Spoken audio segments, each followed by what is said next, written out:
समन्ता चक्रवालेषु अत्रा गच्छन्तु देवता सद्धम्मं मुनिराजस्य सुनन्तु सग्गमोक्खदं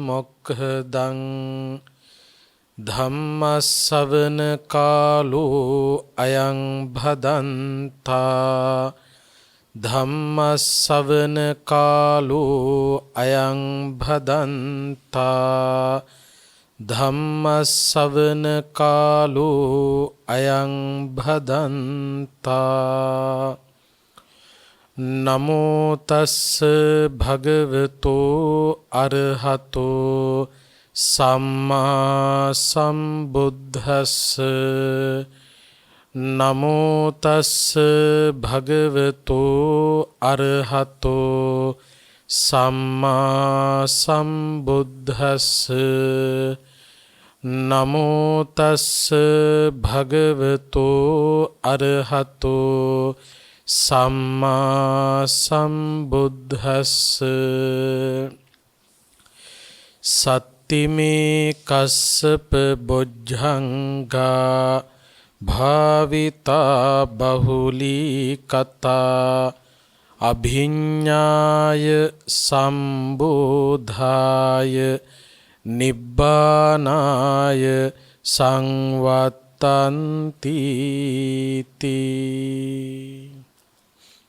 සදහවත් කාරුණික පින්වතුනි, සුපුරුදු පරිදි ප්‍රඥා නාලිකාව ඔස්සේ ඔබ වෙත ගෙන එන සදැහැති දායකත්ව ධර්ම දේශනාව ශ්‍රවණය කිරීමටයි කවුරුත් බලාපොරොත්තු වෙන්නේ.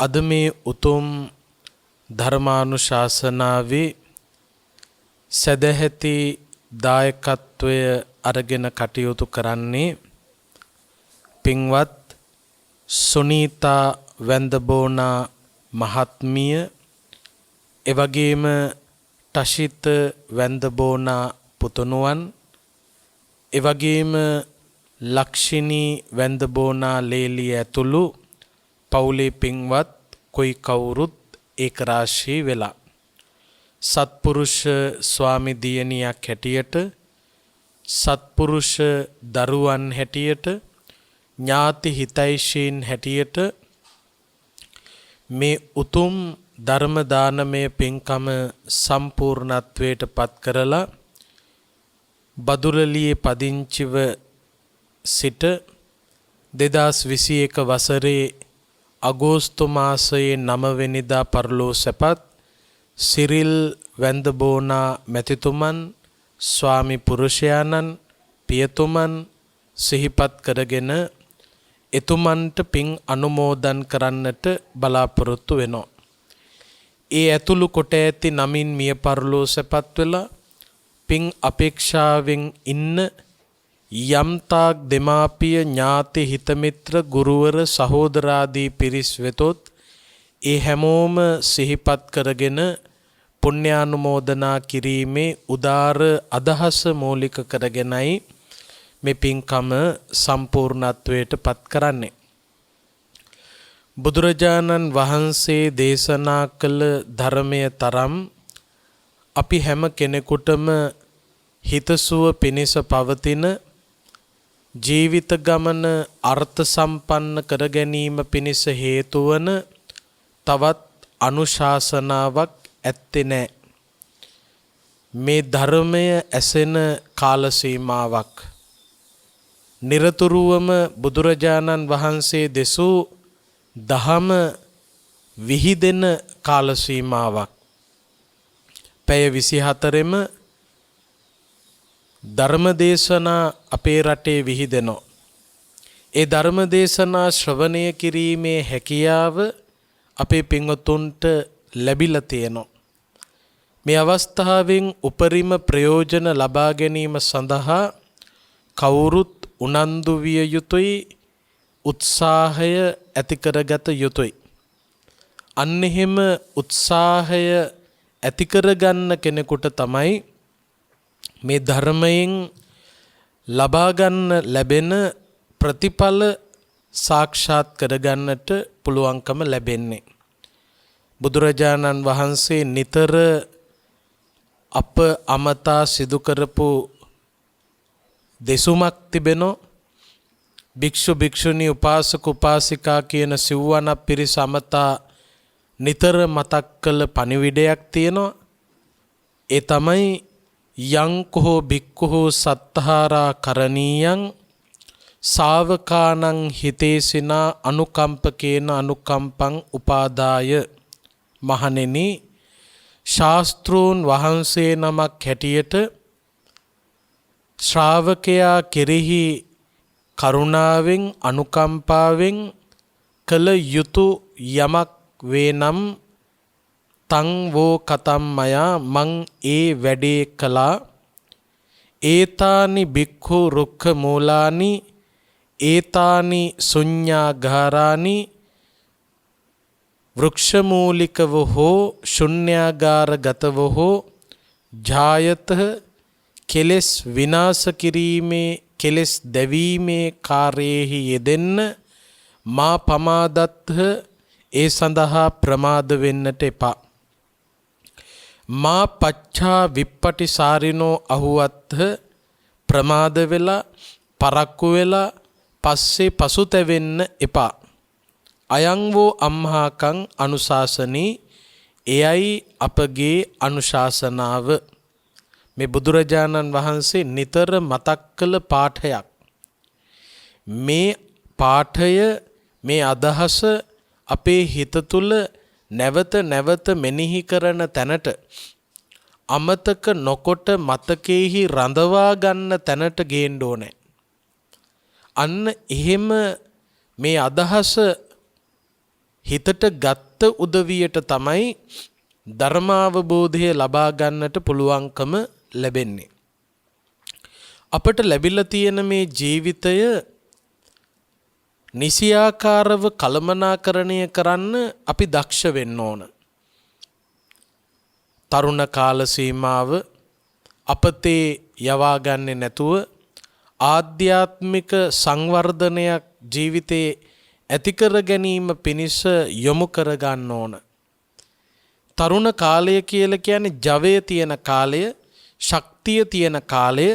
ඒ ශක්තිය තියෙන කාල සීමාවේදී ජවය තියෙන කාල සීමාවේදී ඒ ජවය භාවිතා කරලා ඒ ශක්තිය භාවිතා කරලා වැරදි කටයුතු වල යෙදෙනවා නම්, නොගැලපෙන කටයුතු වල යෙදෙනවා නම් ඒ කෙනාට පස්සේ පසුතැවීම ඒ හේතුව නිසාම සිදු වෙනවා. හැබැයි මේ ශක්තිය, ජවය, බලය භාවිතා කරලා අපිට යහපතෙහි යෙදෙන්නට පුළුවන් නම්, කුසලයේහි, පිනෙහි, ප්‍රතිපත්තියෙහි යෙදෙන්න පුළුවන් නම් අන්න ඒ අයට තමන්ගේ තරුණ කාලය පිළිබඳව හිතලා සතුටටපත් වෙන්න පුළුවන්. අපේ බුදුහාමුදුරුවෝ දේශනා කළේ ආධ්‍යාත්මික දියුණුව සඳහා වෙහෙසෙන්නට තිබෙන සුදුසුම කාලය, හොඳම කාලය තරුණ කාලය. ඒ නිසා තරුණ තරුණියන් වැඩිපුර මේ ආධ්‍යාත්මික දියුණුව ගැන කල්පනා කරලා මේ මගට බැසගත යුතුයි. එහෙම නැති වුණොත් මොකද වෙන්නේ? මේ කාර්ය පස්සට තල්ලු කරන්න ගියොත් මොකද වෙන්නේ? කොච්චර වමනාව තිබුණත් ආධ්‍යාත්මික දියුණුව ලබන්න වයෝවෘද්ධ සමයේදී ඒ බලාපොරොත්තු වන ප්‍රතිඵල ලබන්නට අපහසුව කම්පණයට, දුකට, පීඩණයට පත්වෙන්න සිද්ධ වෙනවා. පසුතැවෙන්න සිද්ධ වෙනවා. හරියට අර වතුරට වැටුණු ගෙම්බට වෙච්ච දේ වගේ. වතුර එකක් උණු කරනවා. මේ උණු කරන වතුර එකට ගෙම්බෙක් වැටෙනවා. මුලින්ම වතුර රස්නි නැති වෙලාවේ ගෙම්බෙක් වැටුනහම ටිකෙන් ටික මොකද වෙන්නේ? මේ හැලියේ තියෙන වතුර රත් වෙන්න පටන් ගන්නවා. ටික ටික රත් වෙනකොට ගෙම්බට විශේෂ හැකියාවක් තියෙනවා.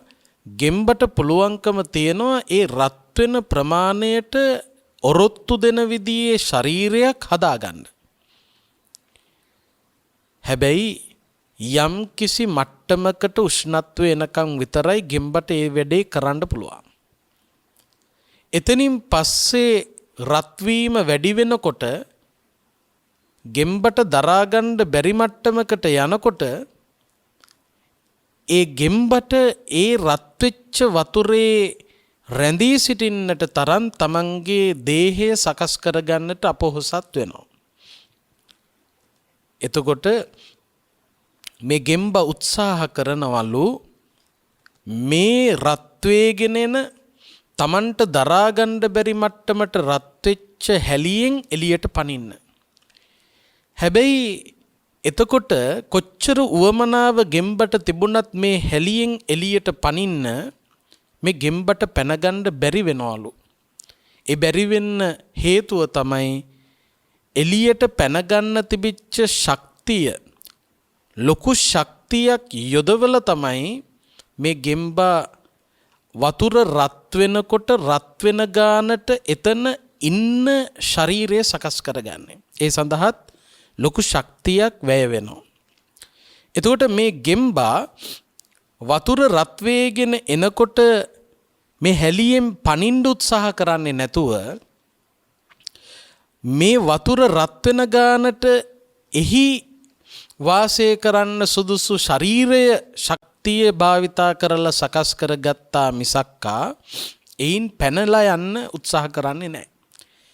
එතකොට මොකද වෙන්නේ? තමන්ට දරා ගන්න බැරි මට්ටමට උෂ්ණත්වය වැඩි වෙනකොට රස්නය වැඩි වෙනකොට ගෙම්බට හැලියෙන් පැනගන්න ඕනකම ආවත් පනින්න තරම් ශක්තියක් නැහැ. අපටත් අපේ ජීවිත ගමන යන්නේ එකයි වෙන්නේ.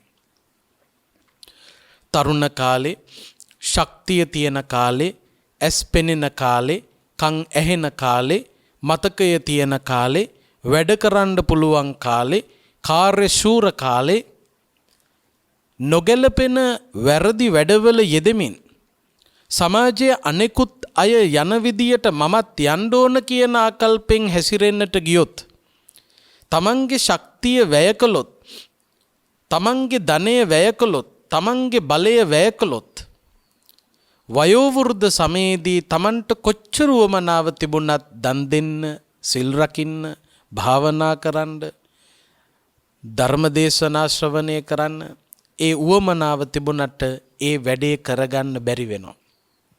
මොකද හේතුව ඒ වෙනකොට ඒ ආධ්‍යාත්මික ගමන යන්න අවශ්‍ය කරන ශක්තිය Taman ළඟ නැහැ.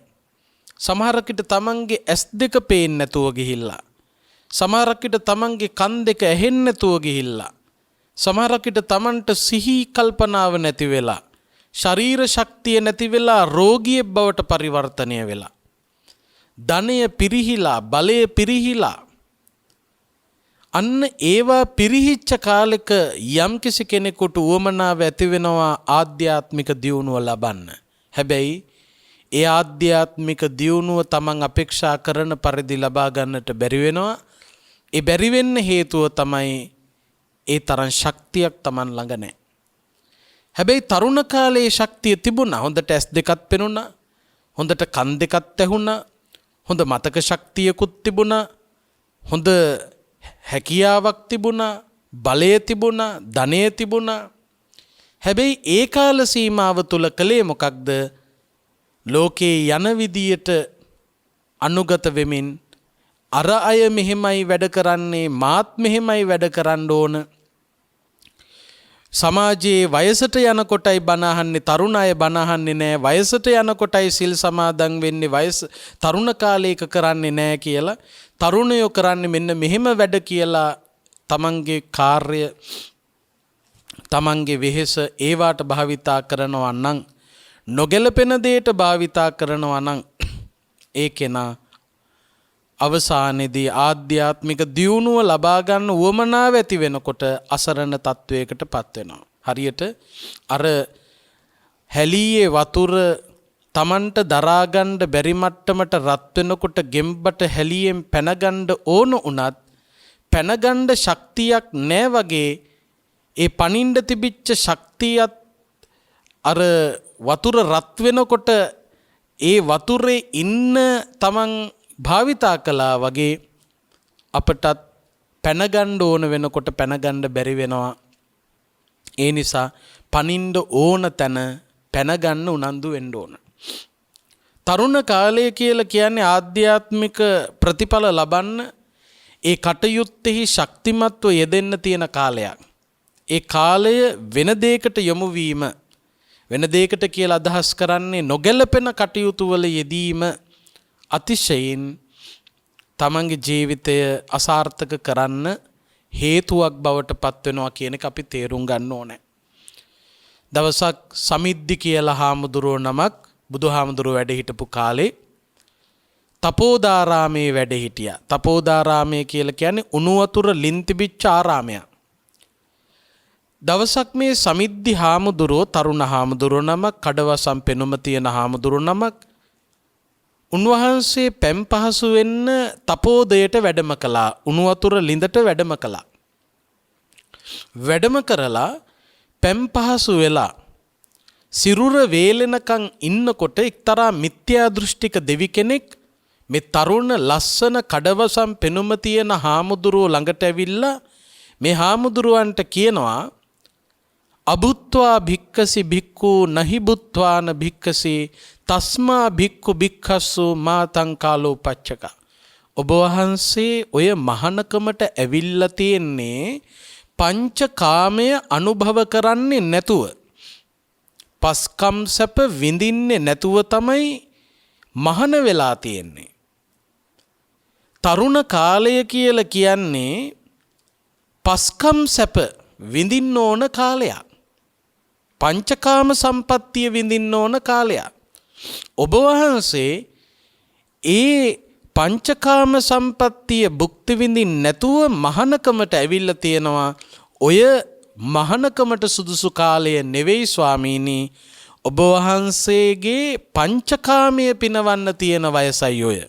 ඒ නිසා දැන් සිවුරු ඇරලා ගෙදර ගිහිල්ලා ඇස කන නාසය දිව ශරීරය කියන ඉන්ද්‍රියන් පිනවන්න සතුටු වෙන්න විනෝද වෙන්න ඔය විනෝද වෙන්න ඕන කාලේ ඔය සතුටු වෙන්න ඕන කාලේ ඔය විඳින්න ඕන කාලේ ඒ කාලය කාම සම්පත් භුක්ති විඳලා වයසට යනකොට දණ්ඩක් අතට අරගෙන යන්න වෙන මට්ටමක් එනකොට ඒ කියන්නේ ඇවිද ගන්නත් බැරි වෙනකොට අන්න ඒ වගේ කාල සීමාවක ඔය මහානකමට එන්න.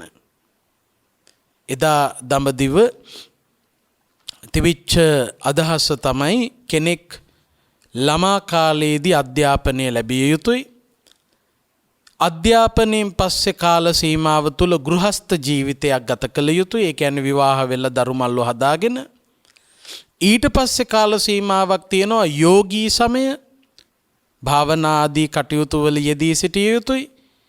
ඊට පස්සේ ඇවිද ගන්න බැරි බොහොම අමාරු දණ්ඩක් අතින් අරගෙන සැරයටියක් අතින් අරගෙන යන මට්ටමට එනකොට අනුන්ට ධර්මය තමන් තේරුම් ගත්ත දේ කියා යන සංචාරක පැවිදි ජීවිතයක් ගත කළ යුතුයි.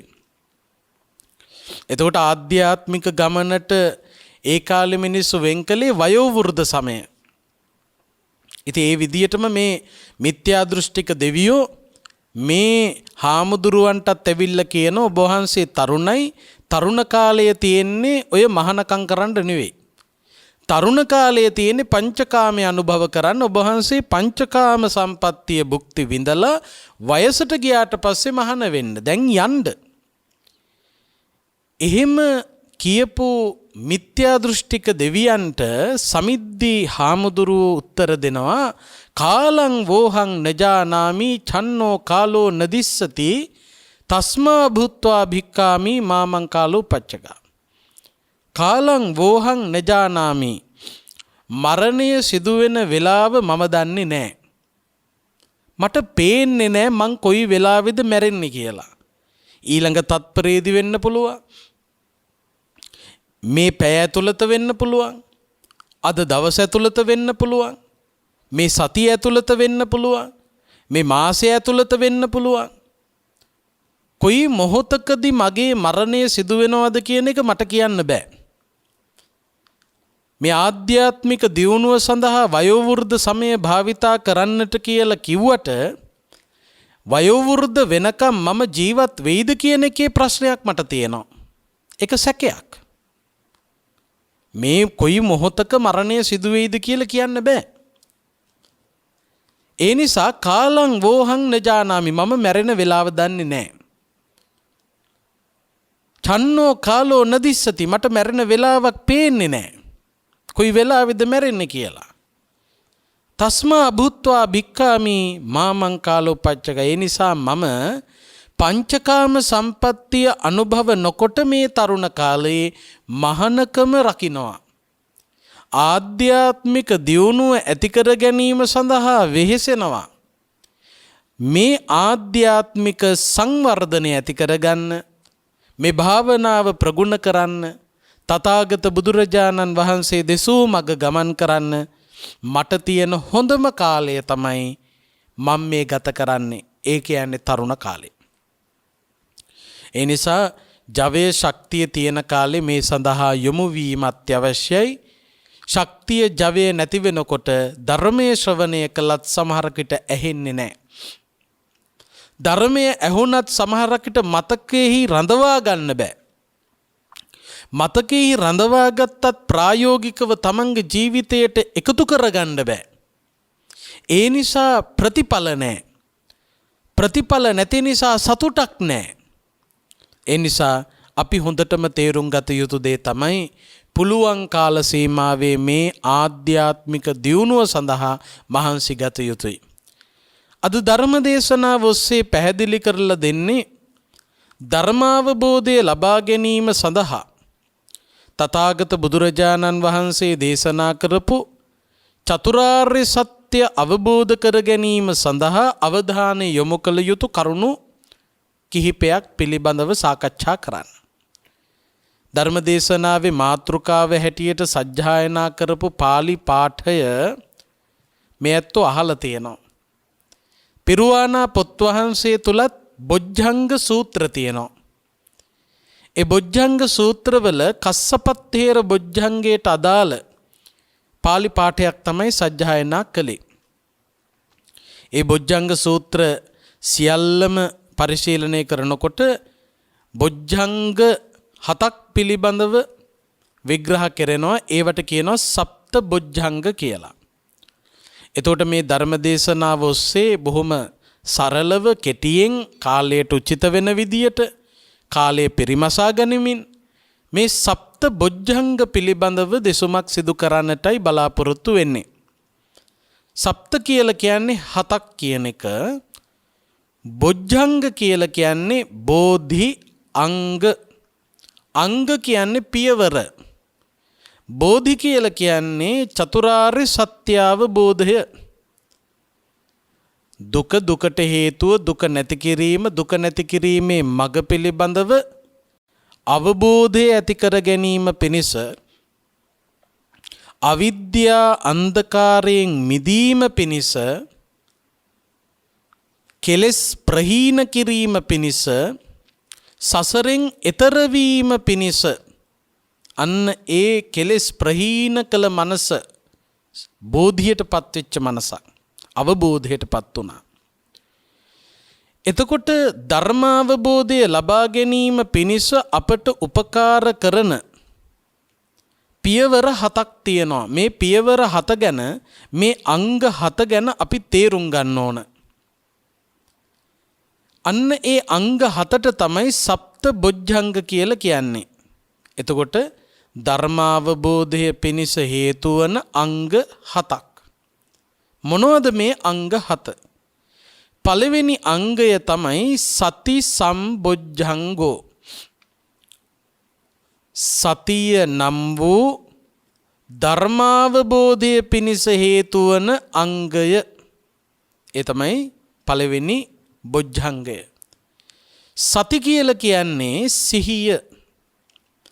ධර්මාවබෝධය ලබා ගන්න උවමනා කෙනෙක් ළඟ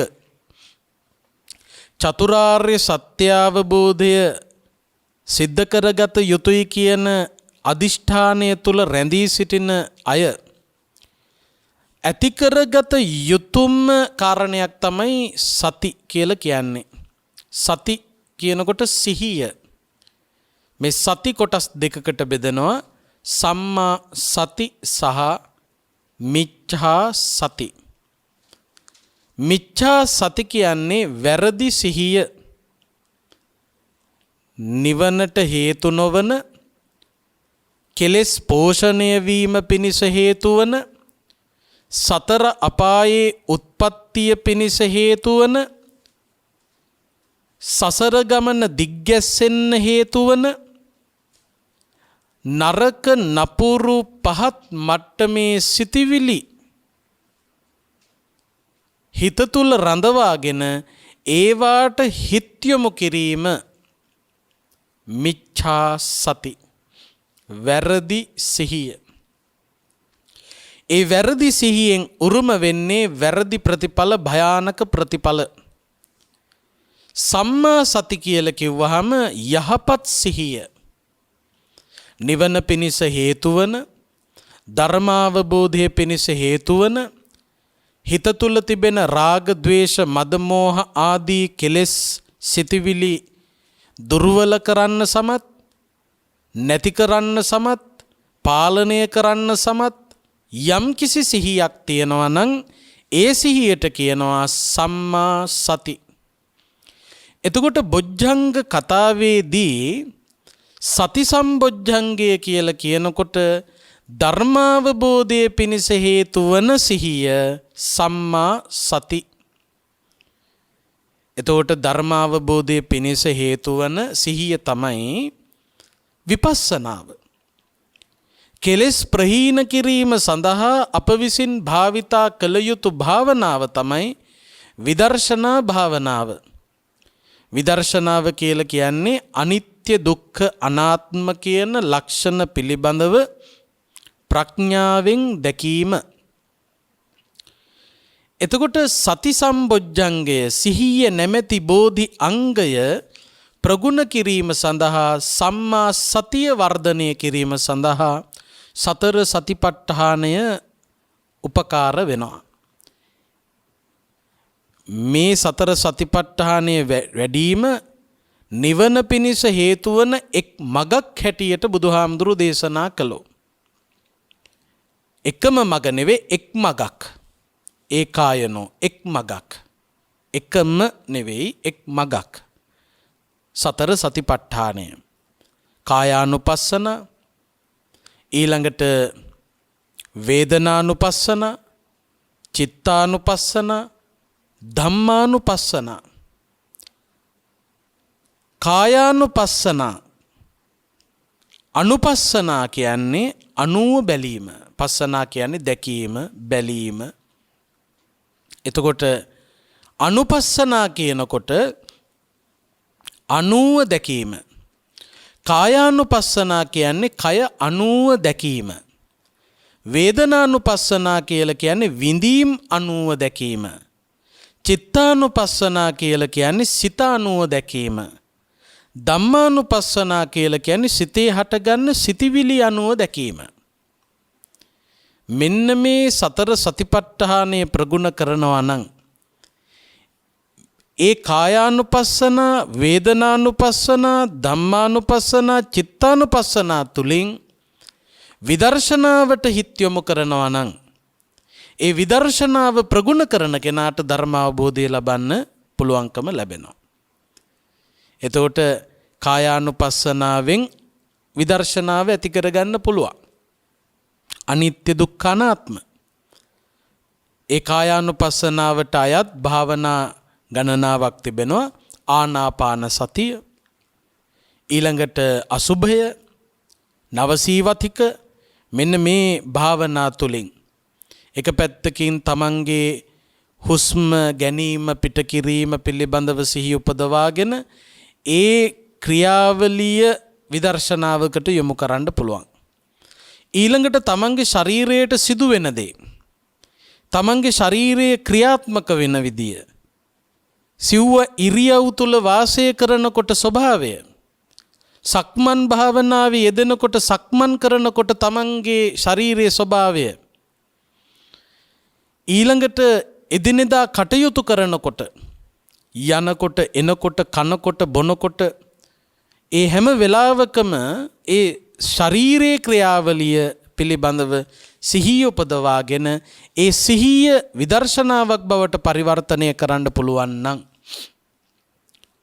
ඒ වගේම තමයි මේ ශරීරයේ තියෙන පිළිකුල් ස්වභාවය පිළිබඳව මෙනෙහි කරන්න පුළුවන් නම්, දෙතිස් කුණුප ගැන, ශරීරයට වැළඳෙන්න පුළුවන් රෝග ගැන, ඊළඟට විඥානයේ මේ ශරීරය හැරදා ගියාට පස්සේ මේ ශරීරයට උරුම වන ධර්මතාවය පිළිබඳව, නවසීවතික කියලා කියන්නේ ඒකයි. මේ ශරීරයට මොකක්ද වෙන්නේ? අන්නේ කය අනුව මේ යථාර්ථය දකින්න උත්සාහ කරන අය අකුසලයේ මිදිලා කුසල ප්‍රතිපදාව තුල ගමන් කරනවා. සසර ගමනින් එතර වෙන්න උවමනාවෙන් වැඩ කරනවා. ඒ උද්‍යෝගය ඇති කරගන්න හේතු වන භාවනාවක් තමයි කායානුපස්සනාව. වේදනානුපස්සනාව, වේදනා කියන්නේ විඳීම. සාමාන්‍ය මේ සමාජයේ ජීවත් වෙන මිනිස්සු විඳීම, වේදනා කියන වචනේ පාවිච්චි කරන්නේ කටුක අත්දැකීම් වලට. මම පුදුම විදියට විඳිනවා, මට පුදුම වේදනාවක්. ඒක සාමාන්‍ය එහෙම කියනකොටම මිනිසුන්ට හිතෙන්නේ මේ කෙනා දුකෙන් ඉන්නවා කියන එකයි. විඳීම වේදනා කියනකොට ඒක දුක්ඛ වේදනාවක් වෙන්න පුළුවන්, සුඛ වේදනාවක් වෙන්න පුළුවන්, දුක් නොවන සුඛ නොවන අදුක්ඛම සුඛ වේදනාවක් වෙන්නත් පුළුවන්. කෙසේ නමුත් මේ විඳීම පිළිබඳව දැකීම යථාර්ථය, ඒකට කියනවා වේදනානුපස්සනාව. විඳීම අනුව දැකීම. තමන්ට විඳින්න වෙන වේදනාව සුඛ වේදනා නම් මේ මම විඳින සැපය මොන වගේ සැපක්ද කියන එක ගැන දැකීම. බුදුරජාණන් වහන්සේ ඔන්න ඔය වේදනානුපස්සනාවට අනුව තමයි හිතන්න කියලා කිව්වේ සැප දුක ලෙස, දුක මහ දුකක් ලෙස. අපි නිතරම පැහැදිලි කරලා තියෙනවා සැප දුක වෙන්නේ කොහොමද කියලා. අපට විඳින්න ලැබෙන සෑම සැපයක්ම අනිත්‍ය නම් ඒ අනිත්‍ය තැන දුකක් ස්ථිරයි. ඒ නිසා සැප කියන එක අනිත්‍යයි, අනිත්‍ය නිසා දුකයි, දුක නිසා අනාත්මයි, මම මගේ කියලා ග්‍රහණය කරන්න බෑ. එතකොට සැපය අනිත්‍යයි, ඒ නිසා දුකයි. අන්න සැප දුක වෙච්ච විදිය. දුක මහ දුකක්. දුක කෙලවර වෙන්නේ දුකෙන්ම තමයි. සැපයත් දුකෙන් කෙලවර වෙනවා, දුකත් දුකෙන් කෙලවර වෙනවා. සාමාන්‍යයෙන් දුක කියන එකත් අනිත්‍යයි කියලා සමහරු හිතන්න පුළුවන්. දුකත් හැමදාම තියෙන්නේ නෑනේ කියලා හිතෙන්න පුළුවන්. අසනීපයක් හැදුනාම අසනීපේ හොඳ වෙනකොට සනීපයිනේ. හැබැයි අසනීප හොඳ වුණාට සනීපයි, ආයේ අසනීප හැදෙන්නෙම නැත්තම්. එතකොට අසනීප පිළිබඳව කල්පනා කළොත් ඒකේ කෙලවර කොහොමත් අසනීපයක් තියෙනවා. මේකේ අවසාන ප්‍රතිඵලය අනිත්‍යම තමයි. ඒකයි ප්‍රඥාවෙන් දැකීම විදර්ශනාව කියලා කියන්නේ. නිකන් විදර්ශනාවෙන් තොරව දර්ශනයෙන් නැත්තම් දැක්මකින් අනිත්‍යතාවයේ දෙස බැලුවොත් ඒකේ සැප තියෙන තැනුත් පේනවා. හැබැයි මේ ප්‍රඥාවෙන් දකින්න කියපු එක නිකන් ඇස් දෙකෙන් බලන එකක් නෙවෙයි, ප්‍රඥා ඇස අරගෙන බලන එකක්. ඒ ප්‍රඥා ඇස අරගෙන බලනකොට තේරෙනවා අනිත්‍ය සෑම තැනකම දුක අන්තර්ගතයි කියන එක. එතකොට විඳින්න ලැබෙන විඳීම් අනුව අපි කල්පනා කරන්න පුළුවන් මේ යථාර්ථය මොකක්ද කියලා. ඊළඟට චිත්තානුපස්සනා. චිත්තානුපස්සනා කියන්නේ සිතක ස්වභාවය මෙනෙහි කිරීම. දැන් අපි හැමෝටම තියෙන්නේ පෘථග්ජන සිත්. පෘථග්ජන කියන්නේ කෙලෙස් වලට බර හිත්. සාමාන්‍යයෙන් හිත්වල ස්වභාවය මොකක්ද? අපි හැම කෙනෙකුගේම හිත්වල රාග, ద్వේෂ, මද, මෝහ, ඊර්ෂියා, වෛරය, තරහව, පලිගැනීම වගේ නරක නපුරු සිතිවිලි තියෙනවා. මේ හිතේ සමහර කෙලෙස් සිතිවිලි අනුසය වශයෙන් තියෙනවා. අනුසය කියලා කියන්නේ අප්‍රකටව තියෙනවා, පේන්නේ නැතුව තියෙනවා. හිතේ හැටි එහෙමයි. පේන්නේ නැතුව කෙලස් තියෙන අවස්ථා තියෙනවා. ඊට පස්සේ සමාජයෙන් දකින්න ලැබෙන දේවල්, අහන්න ලැබෙන දේවල්, තමන් සම්බන්ධ වන දේවල් මූලික කරගෙන අර අනුසේ වශයෙන් නොපෙනී අප්‍රකටව තිබුණු කෙලස් ටික ටික රෝපණය වෙනවා. ටික ටික පේන්න ගන්නවා. ප්‍රකට වෙන්න පටන් ගන්නවා. වැඩෙන්න පටන් ගන්නවා. එතකොට හිතවල හැටි අපි හඳුනා ගන්න ඕන. ඕනෑම කෙනෙකුගේ හිත අභිධර්ම පිටකයේ චිත්තපාදේ පරිශීලනය කිරීම අතිශයින් වැදගත්. ඒ වගේම ධම්මපදයේ චිත්ත වග්ගයේ අන්තර්ගත ගාථා ටික අපිට හරි වැදගත්. මේ හිත ගැන හඳුනා ගන්න. දුරංගමං ඒක චරං අසරීරං ගුහාසයන් යනාදී වශයෙන් බුදුහාමුදුරු දේශනා කරපු ගාථා බොහෝමයක් ධම්මපදයේ චිත්ත වග්ගයේ තියෙනවා. ඒ චිත්ත වග්ගයේ සඳහන් ගාථා දේශනා පරිශීලනය කිරීම, ඊළඟට අභිධර්ම පිටකයේ තියෙන චිත්තපාදයේ පිළිබඳව තේරුම් ගැනීම, අන්න ඒ තුලින් අපට පුළුවන් හිත හඳුනා ගන්න. අපි ඔක්කොටම තියෙන මේ කෙලෙස් වලින් පිරුණු හිතේ හැටි. ඊළඟට ධම්මානුපස්සනාව කියලා කියන්නේ ඒ හිත වල ස්වභාවයට අනුව තමන්ගේ හිතේ හටගන්න සිතිවිලි ගැන මෙනෙහි කිරීම. දැන් අපි ඔක්කොගෙම හිතවල රාගය තියෙනවා, ද්වේෂය තියෙනවා, මදය තියෙනවා, මෝහය තියෙනවා. ඒක තමයි පෘථග්ජන ස්වභාවය. හැබැයි පෘථග්ජන ස්වභාවය උනාට තම තමන්ගේ හිතවල අඩු වැඩි වෙච්ච කෙලෙස් තියෙනවා. අඩු වැඩි වෙච්ච කෙලෙස් තියෙනවා. දැන් අපි ඔක්කොම පෘථග්ජනයි. ඒක තමයි හිතක හැටි. ඒ පෘථග්ජනයා කොටස් දෙකකට බෙදුවා බුදුරජාණන් වහන්සේ, කල්යාණ පෘථග්ජන සහ පාපකාරී පෘථග්ජන.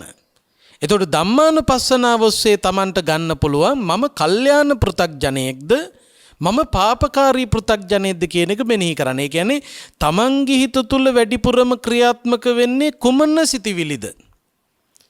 දැන් අපි 5 දෙනෙක් ගත්තොත් 5 දෙනාගෙන් 5 දෙනාටම රාග, ద్వේෂ, මද, මෝහ තියෙනවා.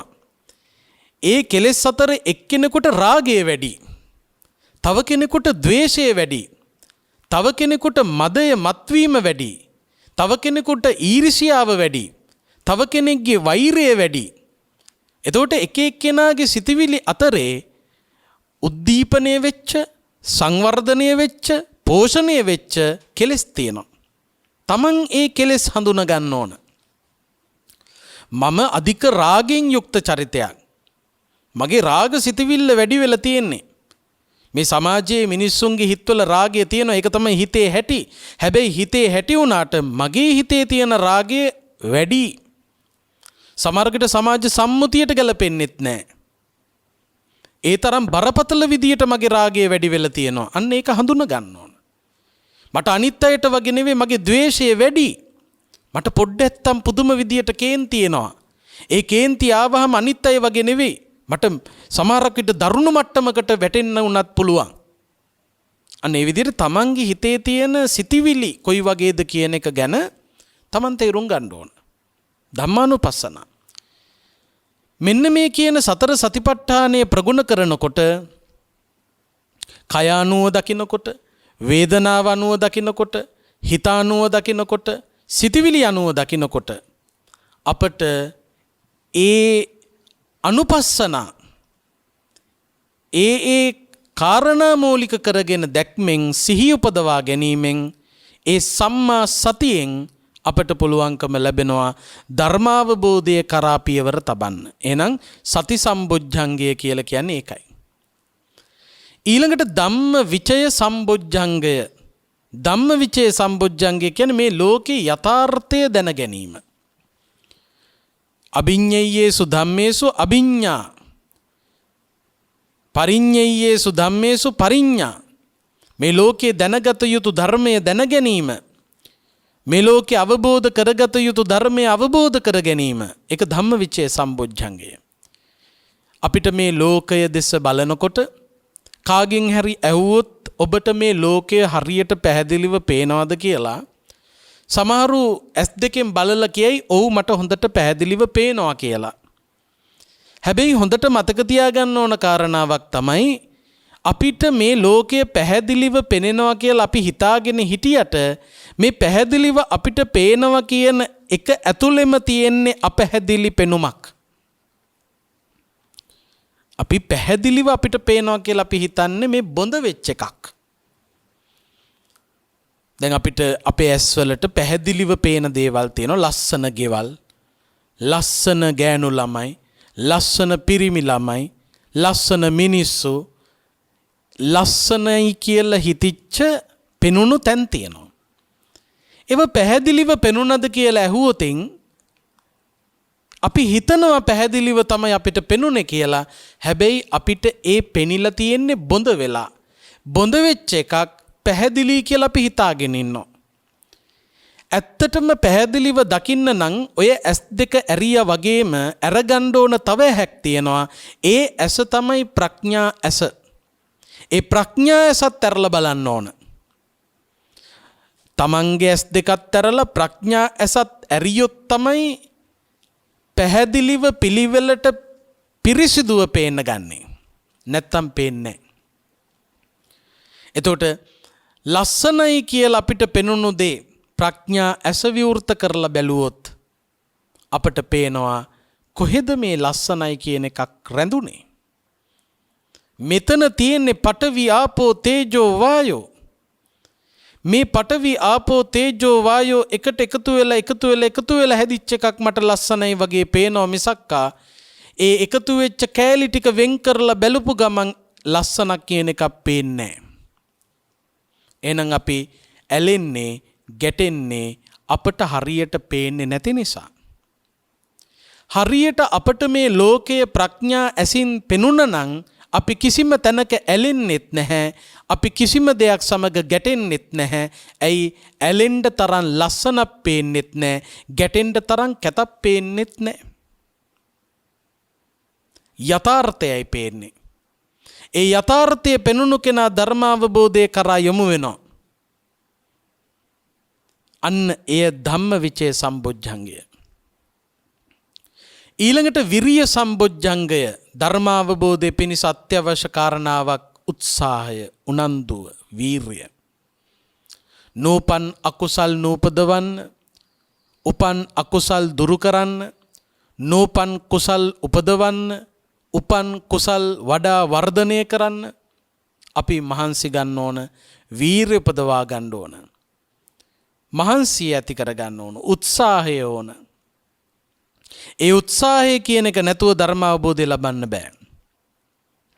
ඒ උත්සාහය නිවැරදිව ගෙන යන්න ඕනේ. ප්‍රඥා සහිත උත්සාහයක් ඇති කර ගන්න ඕන.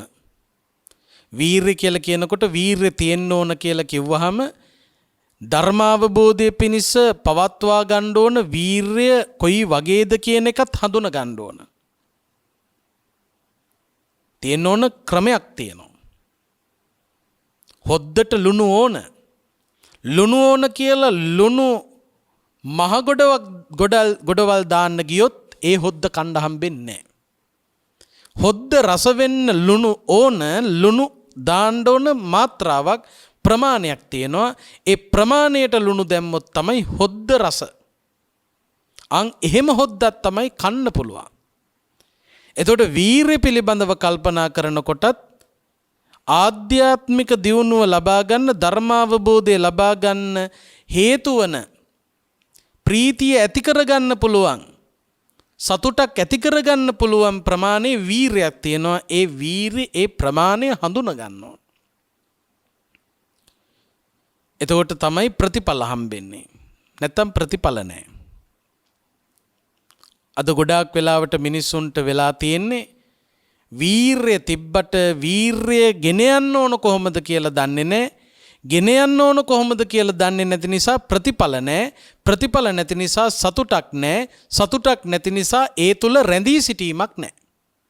සාමාන්‍යයෙන් මහන්සි වෙනකොට ප්‍රතිඵලයක් තියෙන්න ඕන.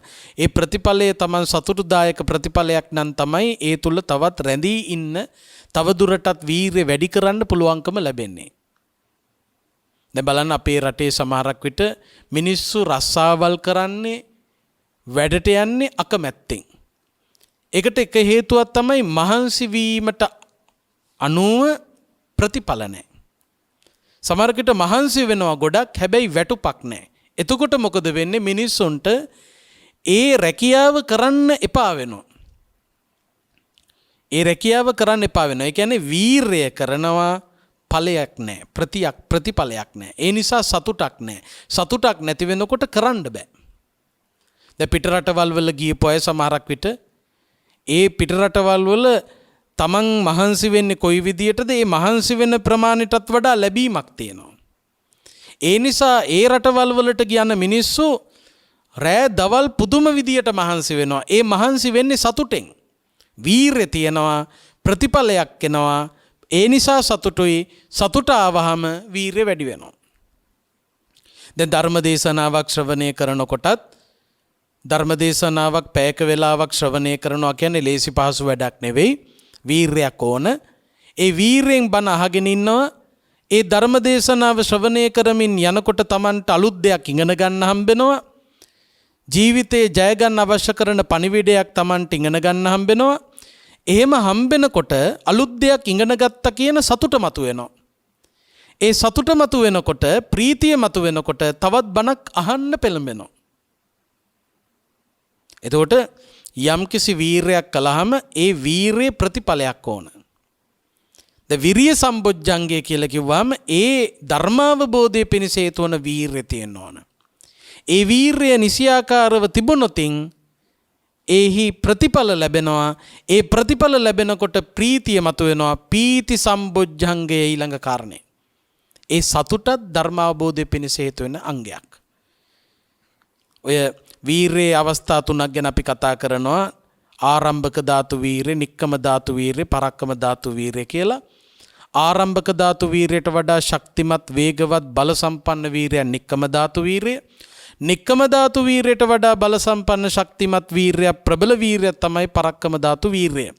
එතකොට ආරම්භක ධාතු වීරයෙන් නික්කම ධාතු වීරයට නැගගන්න, නික්කම ධාතු වීරයෙන් පරක්කම ධාතු වීරයට නැගගන්න, ඒ තුලින් ඉලක්කය වෙතට යන්න, අරමුණ ජය ගන්න නම් ආරම්භක ධාතු වීරයෙන් නික්කම ධාතු වීරයට ඔසවා තබන බලවේගය තමයි ප්‍රීතිය. නික්කම ධාතු වීරයෙන් පරක්කම ධාතු වීරය දක්වා ඔසවා තබන ශක්තිය තමයි ප්‍රීතිය. එහෙනම් ප්‍රීති සම්බොජ්ජංගය ඕනේ. සතුට තියෙන්න ඕන. සාමිස ප්‍රීති, නිරාමිස ප්‍රීති කියලා බෙදනවා. මෙතනදී බොජ්ජංග කතාවේදී අයිති වෙන්නේ නිරාමිස ප්‍රීතිය. නිවන පිණිස කිට්ටුණා කියන සතුට තියෙන්න ඕන.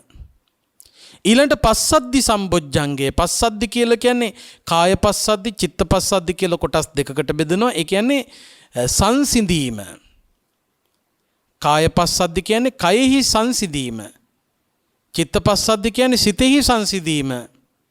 මේ ආධ්‍යාත්මික ගමන යනකොට කය සහ සිත කියන අංශ දෙකම සංසුන්ව තියෙන්න ඕන. පීඩනයකට ලක් වෙන්න බෑ. අපි කිලෝමීටර් ගානක් කඳු නැගගෙන බැහැගෙන දුර යනකොට ඇවිදිනකොටත් මහන්සි, එක තැනක පැය ගානක් වාඩි වෙලා හිටියොත් ඒත් මහන්සි. ඒ වගේ තමයි හිතත් එහෙ මෙහෙ අරමුණු වල පැන පැන යනකොටත් මහන්සි, එක අරමුණක සිත පිහිටුවාගෙන ඉන්නකොටත් මහන්සි.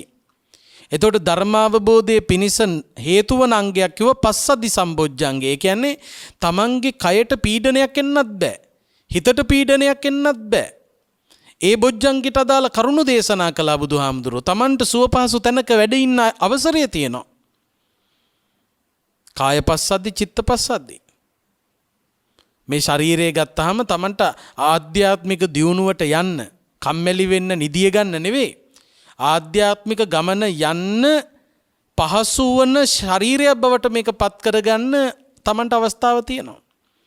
එතනදී තියෙනවා තමන්ට ගැළපෙන දේශගුණික පරිසරයක් තෝරා ගන්න. අධික සීතලේ ඉන්න බැරි නම් අධික සීතලේ ගිහිල්ලා භාවනා කරන්න බෑ. අධික රස්නේ ඉන්න බැරි නම් අධික රස්නි තැනකට බැහැලා භාවනා කරන්න බෑ. ඒකට බුදුහාමුදුරු දේශනා කළා තමන්ට ගැළපෙන ඍතුව, තමන්ට ගැළපෙන දේශගුණය තියෙන්නේ කොතනද කියලා හොයා යන්න.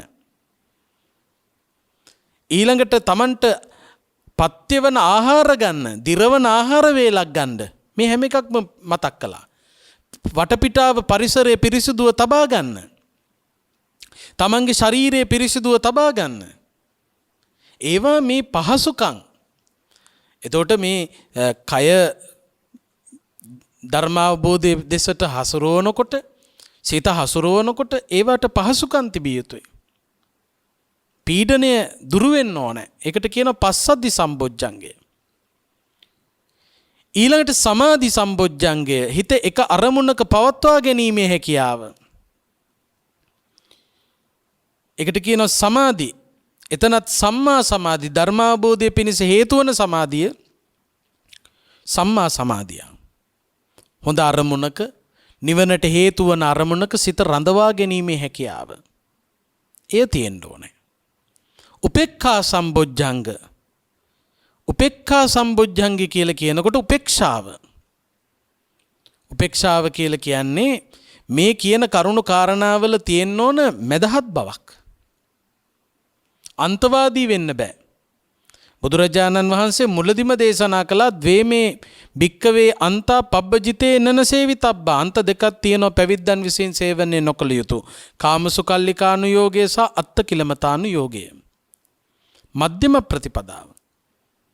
එතකොට මේ බොජ්ජංගවලත් මධ්‍යම ප්‍රතිපදාවක ගමන් කිරීමක් තියෙන්න ඕනේ. ඒ කියන්නේ දැන් උදාහරණයක් ඇටියට ගත්තොත් අපි වීර්ය සහ සමාධිය පිළිබඳව ගත්තොතින් මෑත අහලා තියෙනවා මේ කාරණා. බුදුහාමුදුරෝ දේශනා කරනවා වීර්ය වැඩි වෙලා සමාධිය අඩු වුණොත් කලබලය, සමාධිය වැඩි වෙලා වීර්ය අඩු වුණොත් අලසකම. එතකොට වීර්ය වැඩි සමාධිය අඩුයි නම් කලබලය, ඒ කලබලයට කියන උද්දච්ච කුක්කුච්ච. උද්දච්ච කුක්කුච්චම් භික්කවේ ආවරණං නීවරණං චේතසෝ අජ්ජාරුහං පඤ්ඤා දුබ්බලි කරණ. උද්දච්ච කුක්කුච්ච ආපු ගමන් ඒක නිවන පිණිස හේතු වන ප්‍රඥාව දුබල කරන නීවරණ ධර්මයක්. ඔන්න බලන්න. වීර්ය වැඩි සමාධිය අඩුයි. එතකොට මොකද වෙන්නේ? වීර්ය බොජ්ජංගයක් වුණත් සමාධිය කියන බොජ්ජංගය අඩු නිසා ඒක පෙරලෙනවා නීවරණයකට. ඊළඟට සමාධිය වැඩි වෙලා වීර්ය අඩු වෙච්ච ගමන් ඒක තීන මිද්ද. තීන මිද්දම් භික්කවේ ආවරණං නීවරණං චේතසෝ අජ්ජාරුහං පඤ්ඤා දුබ්බලි කරණං. නිවන පිණිස හේතු වන ප්‍රඥාව දුබල කරන නීවරණයක් බවට පත් වෙනවා. ඒක කම්මැලිකම, අලසකම. ඔය දන් ගෙවල් වලට ගියාම අපිට හරියට ඕවගේ අය හම්බෙනවා. වීර්ය වැඩි සමාධිය අඩු අය. ඒ අය තමයි කලබල. තව සමහර කණ්ඩායමක් ඉන්නවා සමාධිය වැඩි වීර්ය අඩු. ඒ අය තමයි ඔහේ පැත්තකට වෙලා බලාගෙන ඉන්න අය. ඒ දෙකම හානියක්. ඒ නිසා වීර්ය සමාධි සමබර වෙන්න ඕන. ඒ සමබර වීම ආධ්‍යාත්මික දියුණුවට හේතුවක්. එතකොට මෙන්න මේ ධර්මාවබෝධය පිණිස හේතු වන අංග අපි භාවිතා කරන්න ඕන, තේරුම් ගන්න ඕන. ඒ තුලින් අපට සැනසීම ලබන්න පුළුවන්. ඉතින් අද ධර්ම දේශනාව ඔස්සේ ඔය ඇත්තන්ට මතක් කළේ ධර්මාවබෝධය ලබන්න අපි කොයි විදියටද කටයුතු කරන්නට ඕනේ කියන එක ගැන. තරුණ කාලේ, ශක්තිය තියෙන කාලේ, ජවය තියෙන කාලේ කළ යුතු කාර්ය කරන්න. මේ ධර්ම දේශනා ශ්‍රවණය කරන්න. ධර්මයට අනුගතව ප්‍රායෝගිකව තමන්ගේ ජීවිතය හසුරවන්න. ඒ තුලින් ඔබට සැනසීම ලබා ගන්නට පුළුවන්. මේ දුර්ලභ අවස්ථාවක් ලැබිලා තියෙන්නේ බුද්ධෝත්පාද කාලයක්, පරමාර්ථ මනුස්ස ලෝකයේ උපතක්, සතර දිසාවෙන් බුදුබණ ඇසෙන අවස්ථාවක්.